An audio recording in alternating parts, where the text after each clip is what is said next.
नमस्कार, India news पे आप सभी का स्वागत है। मेरा नाम है अमित सिंह।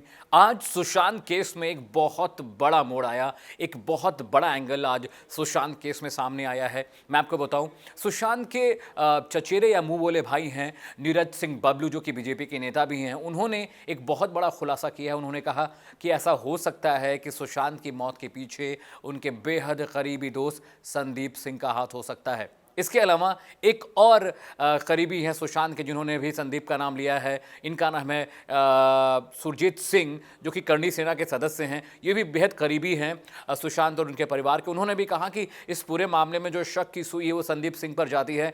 वो कैसे कह रहे हैं वो समझिए। नीरज सिंह ने कहा कि जब सुशांत की मौत हुई और उनका अंतिम संस्कार में वो गए तो वहाँ पे उन्होंने देखा कि सिद्धार्थ पिठानी और संदीप सिंह बिल्कुल नॉर्मल थे। उनके चेहरे पे ज़रा सी भी शिकन नहीं थी कि उन्होंने अपने दोस्त को खोया है। इसके अलावा जब नीरज सिंह ने मुलाकात की परिवार के सदस्यों से और दोस्तों से, तो उन्होंने भी ये बात कही कि सुशांत के जाने के बाद एक दोस्त के अंदर जो गम, जो दुख होना चाहिए, वो उनके चेहरों पर नहीं दिखाई दिया। साथ ही साथ नीरज सिंह ने यह भी कहा कि उनका जो दोस्त था सिद्धार्थ पिठानी, जो कि उनका फ्लैटमेट भी था, उनके साथ रहता था, उसकी गतिविधियां भी उनको कहीं ना कहीं संदिग्ध लगी हैं। मतलब देखिए, मुंबई पुलिस ने किसी का नाम नहीं लिया, बिहार पुलिस ने किसी का नाम नहीं लिया। सीबीआई को 2 दिन हुए हैं मुंबई पहुंचे। उन्होंने लगातार जो सुशांत के कुक थे नीरज, उनसे बात की, सिद्धार्थ पिठानी से बात की, संदीप से पूछताछ होने वाली है, नीरज से पूछताछ हो चुकी है। इसके अलावा सीन को रिक्रिएट करने के लिए सीबीआई की एक पूरी टीम, एफएसएल की एक पूरी टीम सुशांत के बैनर वाले फ्लैट पर गई थी और वहां आज पूरे दिन सीबीआई ने पूरे सीन को रिक्रिएट किया। उन्होंने देखा कि किस तरह से फांसी लगाई जा सकती है और जो स्पॉट था जहां पर सुशांत की लाश मिली, वहां पे किस तरह के फिंगरप्रिंट्स हैं, कौन लोग मौजूद थे, कौन लोग मौजूद नहीं थे।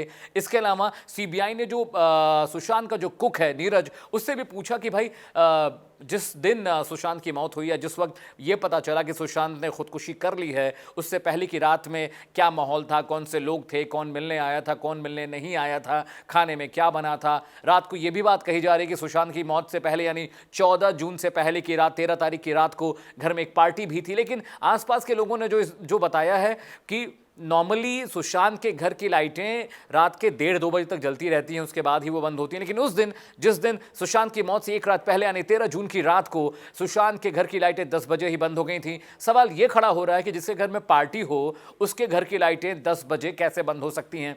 इसके अलावा जब शुरुआत में जब सुशांत की मौत की बात आई और लगातार मीडिया में सवाल जवाब होने शुरू हुए, तो सुशांत के बहुत सारे करीबी लोगों ने मीडिया से संपर्क किया। उसमें से संदीप सिंह भी एक थे और संदीप सिंह लगातार उन लोगों का बचाव कर रहे थे जिन पे सवाल मीडिया खड़े कर रहा था, जांच एजेंसियां सवाल खड़े कर रही थी, बिहार पुलिस ने भी कुछ लोगों पे शक जाहिर किया था। उन सब को संदीप सिंह लगातार क्लीन चिट दे रहे थे। इसके अलावा जो नीरज सिंह हैं, जो सुशांत के मुंह बोले भाई हैं, उन्होंने कहा है कि गवाहों को बहुत बड़ा खतरा है। सीबीआई से उन्होंने रिक्वेस्ट की है कि गवाहों को सुरक्षा देनी चाहिए, क्योंकि सबसे ज्यादा जो इंपॉर्टेंट चीज है इस पूरे केस में वो गवाही है और उनको लगता है कि गवाहों की हत्या हो सकती है।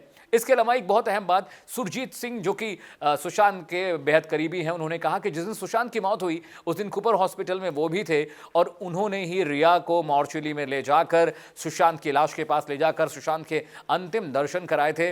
और रिया ने सुशांत की छाती पर हाथ रख के बोला, सॉरी बाबू। इस बात का मतलब क्या होता है? सुशांत को रिया ने सॉरी क्यों बोला? किस चीज़ का मलाल था? किस चीज़ के लिए वो दुखी थी? और यही नहीं, करीब करीब मॉर्चुरी में 5 से 7 मिनट तक रिया थी और उनके साथ सुरजीत सिंह भी मॉर्चुरी में मौजूद थे। इसके अलावा एक एंगल और भी आया है। सुरजीत ने मीडिया में कहा, इंडिया न्यूज़ से खास बातचीत में उन्होंने बताया कि जिस दिन सुशांत की लाश कूपर हॉस्पिटल गई थी, वहाँ पर संदीप सिंह थे। वो पुलिस से दुबई को लेकर कुछ बात कर रहे थे और जैसे ही उन्होंने सुरजीत को देखा तो संदीप सिंह ने पूछा कि आप कौन हैं? तो सुरजीत ने कहा कि मैं बेहद करीबी हूं सुशांत के परिवार को और मदद करने के लिए आया हूं।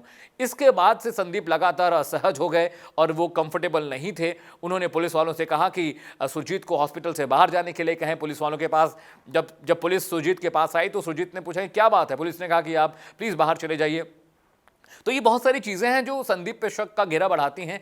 इसके अलावा आज जब रिक्रिएशन के लिए सीबीआई गई सुशांत के घर पे, तो उन्होंने बहुत सारी चीज़ें चेक की कि सुशांत की हाइट करीब करीब 5 फीट 10 इंच 11 इंच उनकी हाइट थी, 6 फीट 7 फीट फ्लोर की हाइट थी। तो कैसे कोई खुदकुशी कर सकता है?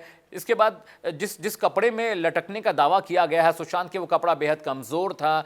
आज ऑटोप्सी की रिपोर्ट आई है सुशांत सिंह राजपूत की, जिसपे बिल्कुल शक गहरा हो रहा है कि जानबूझकर पोस्टमार्टम रिपोर्ट के साथ छेड़खानी की गई है। पहली बात, सुशांत की बॉडी में जो चोट के निशान थे उनका जिक्र कहीं नहीं मिला है। दूसरी बात, सुशांत की मौत का टाइम भी पोस्टमार्टम में नहीं बताया गया है। ये अपने आप में बहुत बड़ा सवाल निशान खड़े करता है। साथ ही साथ सीबीआई ने उन 5 डॉक्टरों से भी तफ्तीश की है, बातचीत की है, जिन्होंने सुशांत का पोस्टमार्टम किया था। इन तमाम एंगल पे आज मैं अपना शो कर रहा हूं। चलिए वहां खबर जहां इंडिया न्यूज प्राइम टाइम में मेरे बुलेटिन को देखिए। कोई फीडबैक हो, कोई कमी हो, कोई खामी हो, कोई मशवरा आप देना चाहते हैं, आप मुझे बता सकते हैं। आप मुझे ट्विटर पर ट्वीट कर सकते हैं। मेरा ट्विटर हैंडल है अमित सिंह जॉर्नो अमित सिंह, और मेरा फेसबुक हैंडल है जिस पे आप मुझे अपनी राय, अपना मशवरा बता सकते हैं। मेरा फेसबुक हैंडल है जॉर्नो अमित सिंह। आज फिलहाल इतना ही। कल फिर से मुलाकात होगी एक नए मसले, एक खबर के नए एंगल के साथ। तब तक आप देखते रहिए इंडिया न्यूज। नमस्कार।